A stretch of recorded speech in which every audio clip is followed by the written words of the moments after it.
Quoi? Ma vue, elle a un peu baissé.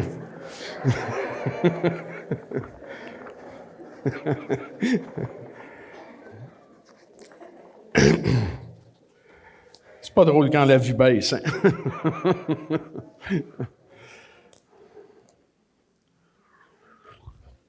Merci beaucoup pour la musique et les beaux chants. Ça nous amène à avoir de profondes réflexions. Bon, j'ai plus de place pour mettre mes notes, là.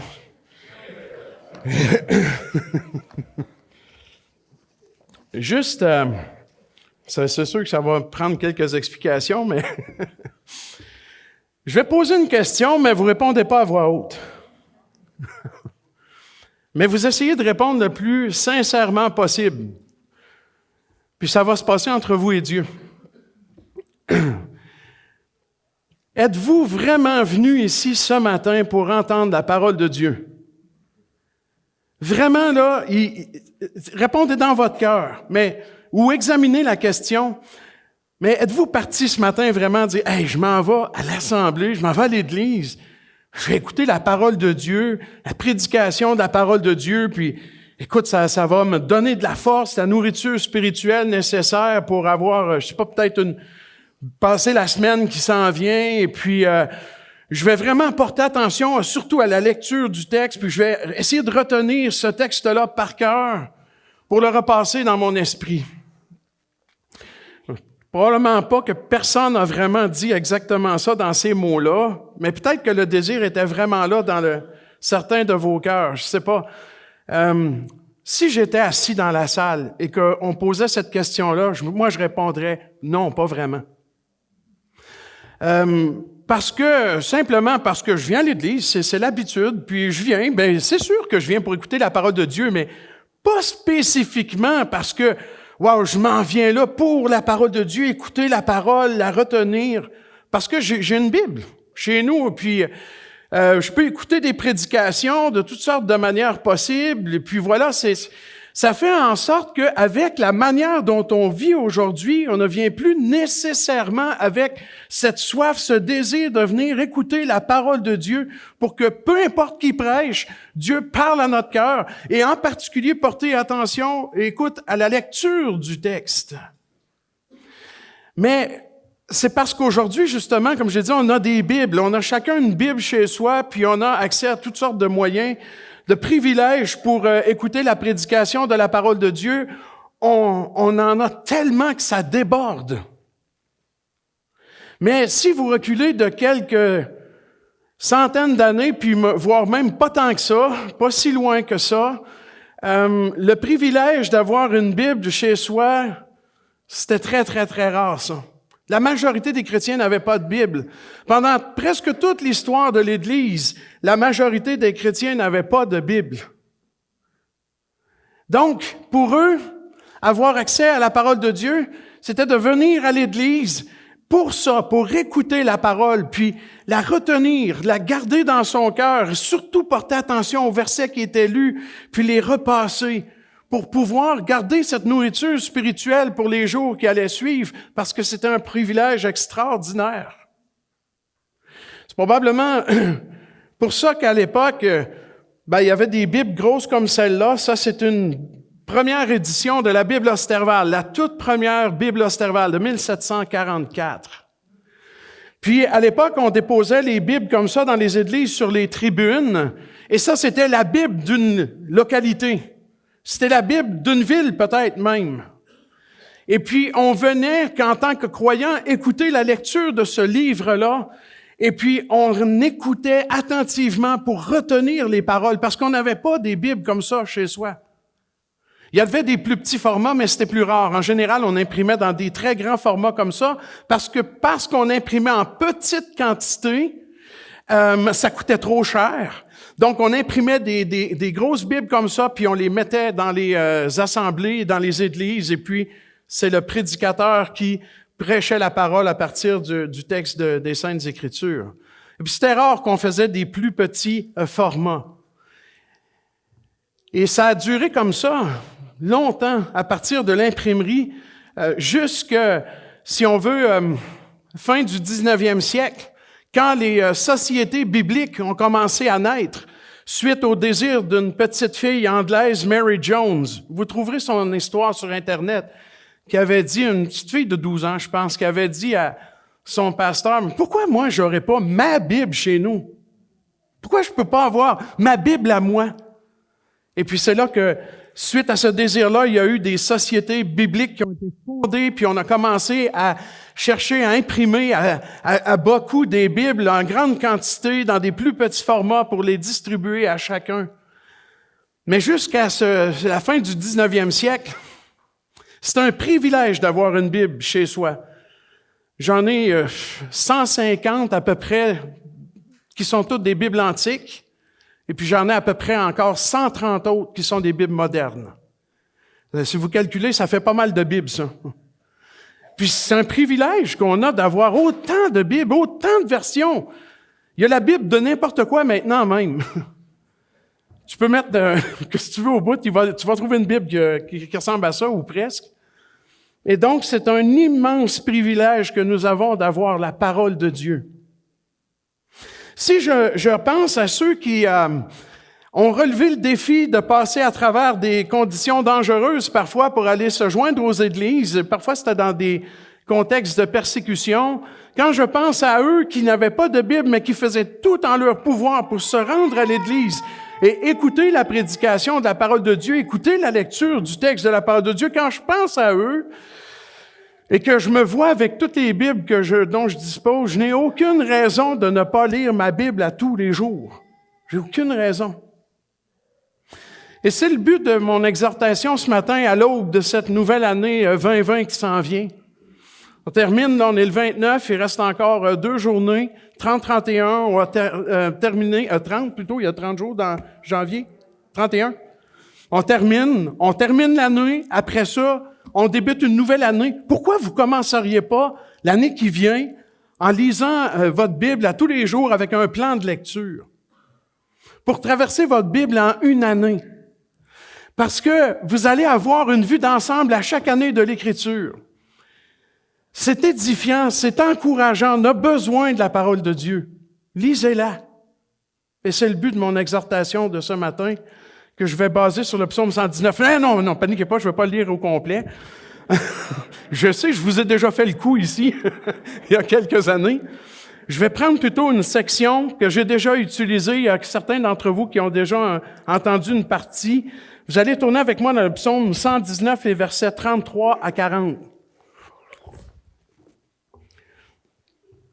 Il y a plusieurs années, je pense que c'était en 1999, que Jacques Marcoux avait lancé un séminaire qui s'appelait « Soyons des hommes ». Puis dans ce séminaire-là, c'était bien sûr pour les frères dans le Seigneur, les hommes croyants, puis il encourageait à être des hommes croyants, à être des frères fidèles dans le Seigneur, puis des chrétiens engagés. Puis il y a eu un frère de la Beauce qui était venu donner son témoignage, qui avait dit « Ça fait 40 ans que je lis ma Bible en un an, donc j'ai lu 40 fois la Bible. » Puis moi, ça m'avait vraiment touché comme jeune chrétien. Je me suis dit « Wow, c'est impressionnant. » Puis j'avais décidé cette année-là de commencer la lecture à tous les jours, d'une manière régulière, tous les jours pour traverser ma Bible en un an. Puis cette année, je vais débuter ma 23e année, comme ça. Le temps passe vite, hein? Le temps passe vite. Puis c'est formidable de pouvoir avoir la parole de Dieu comme ça tous les jours. Et quel privilège on a de pouvoir la lire comme ça. Vous savez, le psaume 119, c'est quelqu'un qui aimait comme ça la parole de Dieu. On ne sait pas c'est qui l'auteur, on ne connaît pas les circonstances historiques précises de ce psaume-là. On a quelques indices, quelques pistes à suivre. Certains versets nous font penser qu'il pouvait être un homme ordinaire du peuple. Peut-être un verset ou deux peuvent pencher sur le côté du sacrificateur qui l'a écrit. Peu importe, on ne sait pas exactement c'est qui a rédigé ce psaume-là. Et je trouve que c'est bien parce que ça le rend un peu universel. C'est que n'importe quel croyant peut se l'approprier. Il n'est pas lié forcément à une circonstance particulière. Par contre, il y a énormément d'expériences de vie à travers le psaume 119. Et à travers toutes les expériences de vie qu'on trouve dans le psaume 119, il y a toujours la parole de Dieu qui y trouve sa place. Presque tous les versets font l'éloge de la parole de Dieu, sauf peut-être 1 ou 2, peut-être 3 cas très isolés, mais dans l'ensemble, c'est la parole de Dieu partout. C'est un psaume qui a été même rédigé d'une manière poétique, sous forme d'acrostiche, en utilisant les 22 consonnes de l'alphabet hébreu, dans le but probable de favoriser la mémorisation. Il est très long, le psaume, 176 versets, 22 sections de 8 versets chacune. Et puis, chaque verset de chaque section débute par la même lettre de l'alphabet. Donc, première section, c'est la lettre Aleph en hébreu. Et donc, les 8 versets débutent avec Aleph, etc., pour nous rendre jusqu'à la fin, à Tav. Et puis, on passe à travers l'alphabet hébreu comme ça, et de manière probablement à favoriser cette mémorisation de la parole de Dieu. Le psalmiste du psaume 119 utilise à peu près 10 synonymes de la parole de Dieu, qui couvrent tous les aspects, si on veut, de la parole de Dieu, en passant de la parole de Dieu en général aux promesses spécifiques de Dieu. Même à travers des règles, des préceptes, des statuts, des commandements précis, des petits détails pour nous, par exemple, de la loi mosaïque. Je dirais même que, probablement que pour le psalmiste qui a écrit ce psaume-là, la parole de Dieu, pour lui, c'est particulièrement le Pentateuque. Il est fortement ancré dans le Pentateuque, donc dans la loi de Moïse. Et puis, il fait ses délices des détails de la loi mosaïque. J'ai souvent donné cet exemple-là. Moi, je prends beaucoup plaisir à lire des narratifs dans l'Ancien Testament. Je prends plaisir à lire les évangiles, les épîtres de Paul. Ça, je dévore, ça, j'aime ça beaucoup. Mais prendre plaisir dans les détails de Lévitique. Trouver mes délices dans les généalogies du livre des Nombres. Ouais. OK, c'est différent un peu, hein. Mais pour le psalmiste, tous les détails de la parole de Dieu sont importants. Et j'aimerais avoir ce cœur-là. J'aimerais avoir ce cœur-là. Ce cœur qui aime la parole de Dieu à ce point-là comme lui, il l'aime. C'est ce que je demande au Seigneur de développer en moi. Mais ce cœur-là ne se développe pas si je ne lis pas. Il ne se développe pas par magie. Il se développe par l'habitude, par la discipline, par l'expérience, en lisant la parole de Dieu à tous les jours. Quel privilège on a. Donc, j'ai aucune raison de le faire. Je ne sais pas si un jour je vais faire ça, mais j'ai envie parfois de faire des sondages. Je pense qu'on se connaît mal. On est dans un monde de communication, mais on se connaît plus mal que jamais auparavant. C'est incroyable. Puis on ne sait pas les habitudes de chacun, mais ce serait intéressant de savoir combien de temps on passe dans la parole de Dieu versus dans les divertissements ou les réseaux sociaux, des choses comme ça. Quelqu'un qui dit, moi, lire la Bible à tous les jours, j'ai pas le temps. Faudrait qu'il me dise aussi, j'ai pas eu le temps de regarder Facebook aujourd'hui. Mais il a eu le temps. Il a passé une demi-heure, si c'est pas une heure. Ou alors, comment se fait que t'as pas eu le temps de lire ta Bible? Je comprends pas ça. Je crois que c'est une discipline. C'est vrai que vous savez que beaucoup de ceux qui nous ont précédés ont dit que lire la Bible, prier, jeûner, on peut appeler ça des disciplines spirituelles. Parce que c'en est une. Il y a un combat, on dirait. Dès qu'on veut ouvrir le livre pour le lire, il y a un combat qui s'installe déjà dans notre cœur. Mais à force de lire, on est vainqueur. Et ce combat-là disparaît, puis on s'attache à la parole de Dieu. Lisons les versets 33 à 40. Je vais lire dans une traduction littérale, et puis vous suivez dans votre version. Vous allez voir, ça se ressemble énormément. J'ai essayé d'être le plus près du texte possible. « Enseigne-moi, Yahvé, la voie de tes règles, et je la garderai jusqu'à la fin. Fais-moi comprendre, et je garderai ta loi, et je l'observerai de tout mon cœur. Laisse-moi parcourir le sentier de tes commandements, parce que j'y prends plaisir. Incline mon cœur à tes avertissements, et non au profit. Fais que mes yeux se détournent pour ne pas voir la vanité. Fais-moi vivre dans tes voies. Accomplis ta déclaration à ton serviteur, qui est de te craindre. Détourne ma honte dont j'ai peur, parce que tes jugements sont bons. Voici, j'ai de l'amour pour tes préceptes. Fais-moi vivre dans ta justice. » J'aimerais prier. Seigneur, merci pour ta parole. Nous nous inclinons devant elle parce qu'elle est autoritaire, elle est suffisante, elle est bonne. Oui, ta parole est bonne. Seigneur, amène-nous à considérer le plus grand bien que nous possédons actuellement ici, c'est ta parole. Apprends-nous, Seigneur, à le placer en première place dans nos vies. Et puis, Seigneur, donne-nous des cœurs soumis, obéissants aux Saintes Écritures. Dans le nom précieux de Christ, nous prions ainsi. Amen. Dans la strophe qui nous préoccupe, c'est la lettre Hey en hébreu, puis dans cette strophe-là, le psalmiste, il élève la parole de Dieu au-dessus de toute chose. Il a un amour évident pour la parole, puis il trouve son immense plaisir dans les Saintes Écritures, au point tel qu'il promet de lui être entièrement fidèle. J'aime ta parole à ce point, Seigneur, que je veux être fidèle jusqu'au bout, jusqu'à la fin. Totalement. Il prie pour que ses yeux et son cœur ne se fixent pas sur des choses qui sont passagères, qui n'ont pas de valeur, qui sont éphémères. Il veut poser ses yeux et son cœur sur les choses qui ont une véritable valeur, c'est-à-dire la richesse de la parole de Dieu. C'est pour ça qu'il demande à Yahvé non seulement de l'enseigner, mais de lui donner de l'intelligence et de l'amener à vivre aussi dans ses voies, c'est-à-dire dans sa parole. Il prie aussi pour que la crainte de Dieu augmente dans sa vie et que la peur du déshonneur disparaisse. Il a peur d'éprouver de la honte. Je me suis demandé de quelle honte il parle exactement. On va regarder ça en détail tout à l'heure. Dans le texte en hébreu, il y a 8 versets, dans cette strophe-là. Dans le texte en hébreu, les 7 premiers versets commencent tous avec un verbe qu'on peut appeler un verbe iphil ou causal.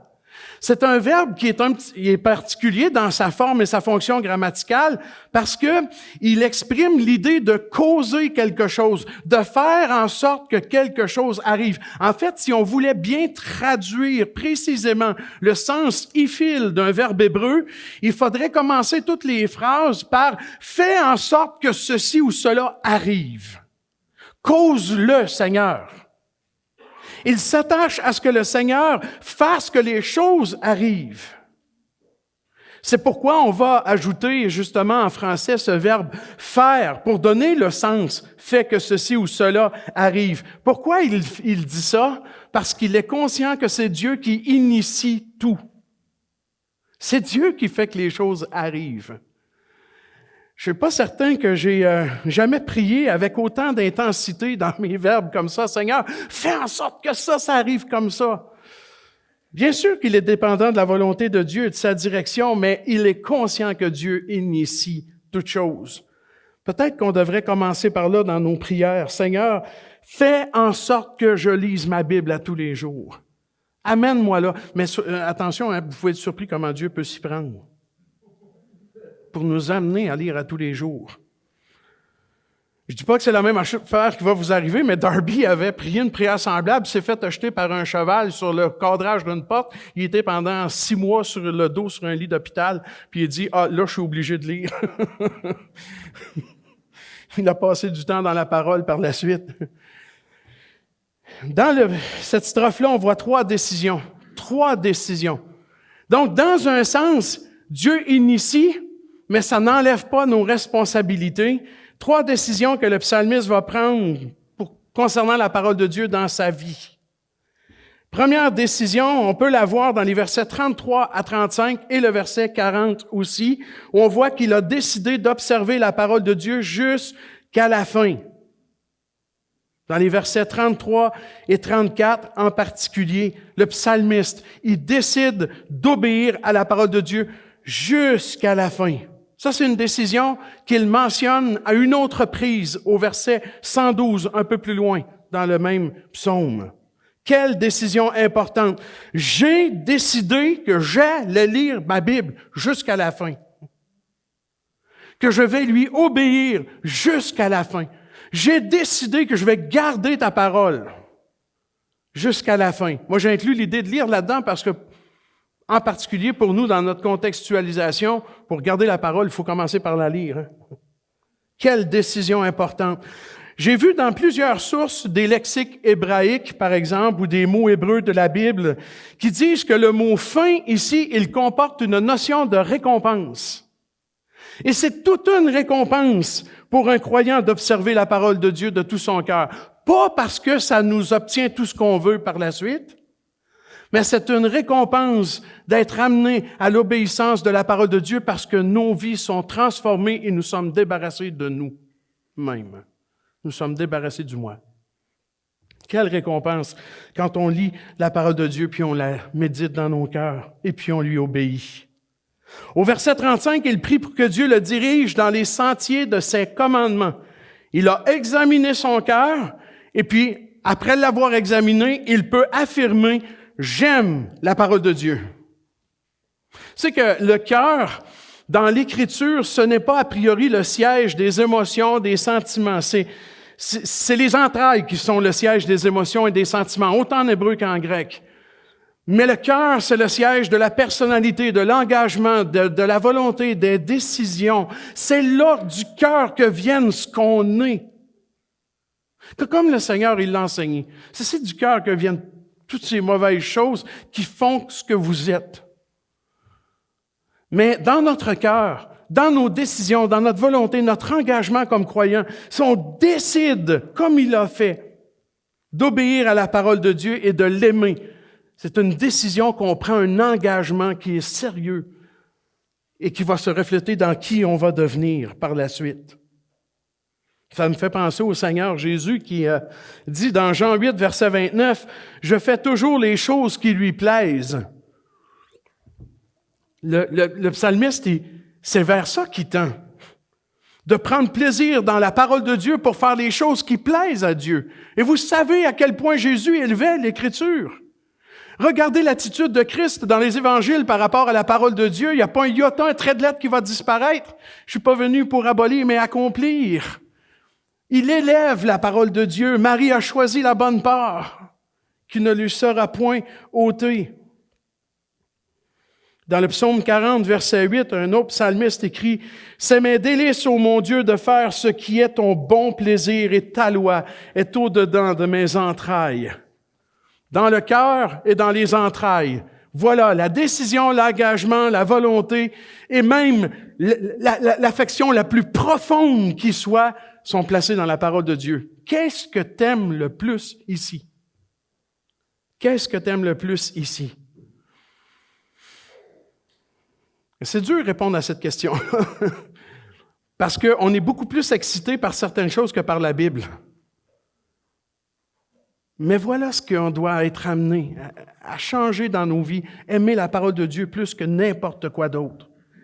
Dans le verset 40, le psalmiste déclare son amour pour les préceptes de la parole de Dieu, des détails, et c'est évident.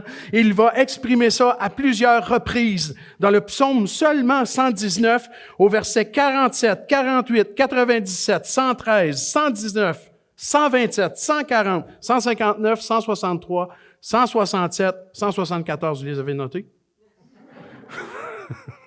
Je vous donnerai mes notes si vous les voulez à la fin pour les noter. Mais lisez le psaume 119, vous allez voir à quel point il martèle ce point-là. J'aime ta parole. J'aime les détails de ta parole. Peu importe c'est quoi, j'aime. Deuxième décision qu'il a prise, les versets 36 et 37. Il a décidé d'élever la parole de Dieu au-dessus de tout gain. Dans le verset 36, d'une manière particulière, « Incline mon cœur à tes avertissements et non au profit. » Quand il demande ça à Dieu, d'incliner son cœur vers ses avertissements, je pense que Darby a traduit par témoignage ce terme-là. C'est pas seulement les choses que Dieu présente qui sont agréables, les beaux récits, mais même quand Dieu fait des choses pour avertir, dans ses jugements même, quand il avertit, incline mon cœur vers tes avertissements. C'est quoi qu'il demande à Dieu? C'est qu'il se passe de quoi dans ses motivations, dans son cœur? Qu'il ait la volonté nécessaire pour obéir à sa parole. Incline mon cœur.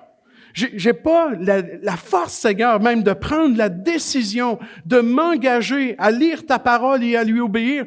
Pousse-moi dans cette direction. Incline mon cœur. Il est conscient qu'il a besoin de l'aide du Seigneur, mais il veut, s'il vous plaît. Il veut vraiment. Mais il a besoin de l'aide du Seigneur et c'est ce qu'il fait. Il recherche la motivation et la volonté nécessaire pour obéir. Vous demandez ça au Seigneur. Seigneur, incline-moi là. Amène-moi là. Vous devriez faire ça chaque fois que vous lisez votre Bible, avant de la lire quand on l'ouvre. Seigneur, incline mon cœur à ta parole pour que je puisse y obéir. Il ne veut pas que son cœur penche vers des choses qui valent rien. Il parle de profit malhonnête dans ce passage-là, dans la traduction littérale, quand il parle de profit à la fin ou au gain, parfois c'est traduit comme ça, c'est même un profit malhonnête. C'est un mot qui parlait de tout bien qui était mal acquis, une acquisition qui était faite sans le respect des droits des autres.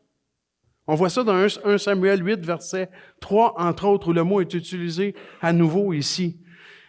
Seigneur, penche mon cœur là, pas dans des choses malhonnêtes, les choses qui sont pas correctes, le gain qui est malhonnête, le profit qui est malhonnête.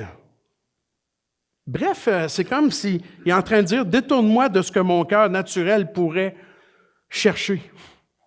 J'ai un penchant dans mon cœur, détourne-moi-en, Seigneur. Amène-moi plutôt vers ta parole.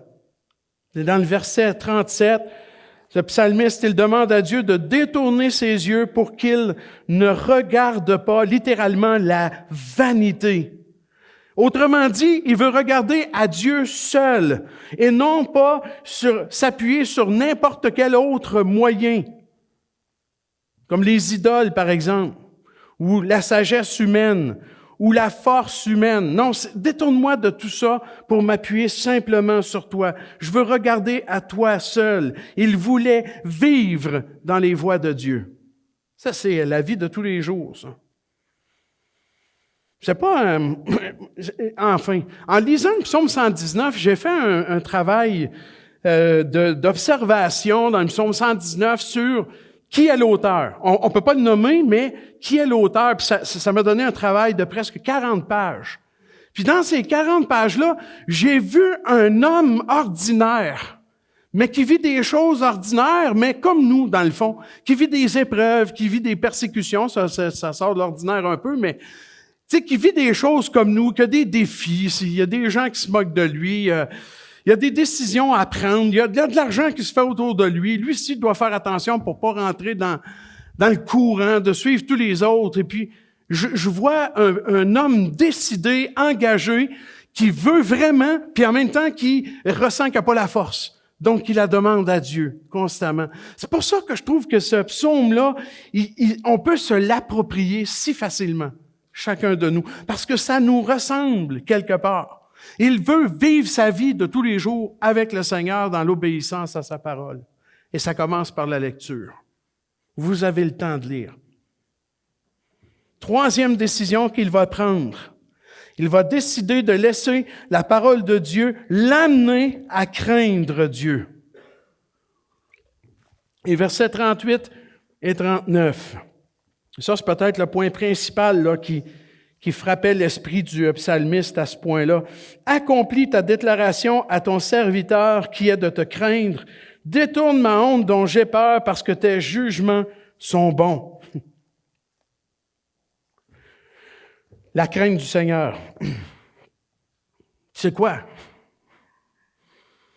La définition la plus rapide qui me vient à l'esprit, celle qu'on a apprise presque par cœur, il me semble, à travers les années, c'est de pas pécher contre Dieu. C'est ça la crainte de Dieu, en quelque part. C'est un peu ce qui me vient à l'esprit rapidement. C'est la crainte d'offenser Dieu, donc par le péché, donc de ne pas pécher. Craindre Dieu, c'est beaucoup plus simple que ça. C'est craindre Dieu. Il est Dieu. Il est plus grand que nous. Il est beaucoup plus grand que nous. Il est immensément plus grand que nous. Il n'est pas comme nous. On rabaisse trop souvent Dieu au niveau de l'homme, mais Dieu est Dieu. Et puis, tous les auteurs des Écritures, ils craignent Dieu. Et ils craignent pas juste de l'offenser, de le choquer. Ils craignent Dieu, tout simplement. Il est Dieu, il est au-dessus de tout. Bien sûr qu'on a un privilège d'avoir une relation d'enfant avec un père. Hein, on souligne souvent ça. C'est vrai. une relation d'amour, c'est vrai, d'un Père qui prend soin de nous. Mais notre Père est aussi un feu dévorant, c'est Dieu. Et ce Dieu-là veut nous amener à le craindre. À craindre Dieu, c'est le respecter par-dessus tout. C'est l'honorer par-dessus tout. C'est lui donner la première place. Dès que c'est pas comme ça, la crainte de Dieu vient de diminuer en nous. C'est lui donner la première place. Et ça devrait commencer avec la lecture de sa parole, parce que si je lis pas la Bible à tous les jours, je pense pas que ma crainte de Dieu est si élevée que ça. Ça devrait commencer là. J'ai un petit peu de peine à prêcher ça parce que j'ai peur, puis je me dis, bon, ils vont dire, bon, ça y est, le légaliste avec ses règles, là, il faut qu'on lise la Bible à tous les jours, là, c'est du légalisme. Non, non, c'est ta vie, c'est ton souffle. C'est pas du légalisme. Tu veux respirer, tu manges à tous les jours, tu veux respirer à tous les jours, lis ta Bible. C'est pas du légalisme. On en a besoin de la parole de Dieu. Ça imprégnait l'esprit du psalmiste. C'était important pour lui. C'est ma vie. Si je veux vivre, je dois lire la parole de Dieu. Je dois la mettre en pratique et je dois craindre Dieu. Écoute, quand est-ce qu'on a demandé ça au Seigneur? Détourne ma honte dont j'ai peur. J'ai peur de ma honte. Vous savez que exercer un ministère public, ça entraîne parfois que tu fasses des erreurs, puis tu fais des erreurs quand tu en fais une, puis tu as un ministère public, ton erreur publique, d'accord? C'est aussi simple que ça. Si tu fais une erreur chez vous tout seul, il n'y a personne qui te voit, c'est entre toi et Dieu. Mais quand tu fais une erreur, quand tu prêches puis que tu n'as pas dit la bonne chose ou que une parole vaine s'est échappée de ta bouche, puis tu as dit... Ça arrive des fois, tu te réveilles la nuit, là, puis que tu penses à la niaiserie que tu as dit, là, ou à l'erreur que tu as faite, puis tu fais des sursauts. « Ah, Seigneur, je te demande pardon, en pleine nuit. » Moi, ça m'arrive, ça. Puis entre autres, c'est cette honte-là que ça me fait penser quand je lis ça. Détourne de moi la honte. J'ai peur de cette honte-là. J'ai peur de la honte, d'éprouver la honte d'avoir fait ce qui n'était pas juste, d'avoir dit ce qui n'était pas correct. J'ai peur de cette honte-là, détourne-la de moi, la honte dont j'ai peur. Est-ce que vous éprouvez ça parfois ou il faut être seulement dans un ministère public? Bien sûr que non. Mais peut-être qu'on le prend conscience davantage, je ne sais pas, mais est-ce que vous ressentez ça parfois, dire, écoute, Seigneur, s'il fallait que j'examine ma vie à la lumière de l'Écriture, il y a des choses qui me feraient honte, puis ça me fait peur. Débarrasse-moi de la honte, Seigneur, pour que je marche différemment. Lire la parole de Dieu va nous amener à ça, à nous débarrasser de cette honte-là, de nous être peut-être écartés de la parole de Dieu. Voilà pourquoi on a encore besoin de prendre des décisions comme celle-là. Prendre la décision d'élever la parole de Dieu au-dessus de tout comme il l'a fait. Je trouve que les paroles du psalmiste ici nous aident vraiment à réfléchir sur des décisions qu'on prend dans notre cœur. Ça nous pousse à nous demander, c'est quoi les vrais désirs de mon cœur? C'est quoi les priorités dans ma vie? De qui ai-je crainte? Quelles sont mes priorités? Est-ce que vous pourriez pas décider ce matin de faire de la lecture de la parole de Dieu une priorité pour 2020? Vous dites, c'est décidé, je m'engage à lire ma Bible à tous les jours. Puis je vais prendre la discipline nécessaire, je vais utiliser des verbes hébreux ifil. OK, non, tu le diras pas comme ça. Mais tu vas peut-être dire, Seigneur, fais en sorte que ça arrive. Prie comme ça. Prie comme ça. Seigneur, fais en sorte que ça arrive, que je respecte cet engagement, que ce soit vraiment de tout mon cœur, que je prenne cette décision et que je puisse mettre ta parole au-dessus de tout. De tout. Je souhaite que ce soit une décision pour chacun de vous et je voulais simplement vous exhorter là-dessus. J'aimerais qu'on termine en prière et que plusieurs puissent s'élever dans la prière et demander à Dieu de nous donner un cœur, une volonté pour obéir à sa parole, la mettre en pratique Et puis, le groupe de louanges va terminer tout à l'heure après le moment de prière avec un dernier chant. Alors, je vais prier, puis je vous invite à prier aussi, chacun de vous, de votre place, à voix haute, qu'on puisse vous entendre par la suite. Seigneur notre Dieu, nous sommes tellement privilégiés d'avoir accès à ta parole. Nous sommes tellement privilégiés d'avoir une Bible chez nous. Seigneur, nous te demandons pardon d'avoir laissé parfois la poussière s'accumuler dessus, de l'avoir négligée. Et nous prions, Seigneur, que tu nous donnes des vies consacrées à l'obéissance à ta parole, et ça commence par la lecture. Fais en sorte, Seigneur, fais en sorte que nous puissions lire tous les jours et que nous puissions prendre cette décision-là au plus profond de nous-mêmes, chacun de nous. Qu'on puisse même s'y encourager à travers l'année, qu'on puisse se relancer le défi de lire la parole et qu'on y trouve du plaisir, Seigneur. Fais en sorte qu'on aime ta parole plus que n'importe quoi d'autre. Et c'est dans le nom précieux de Christ que nous prions. Amen.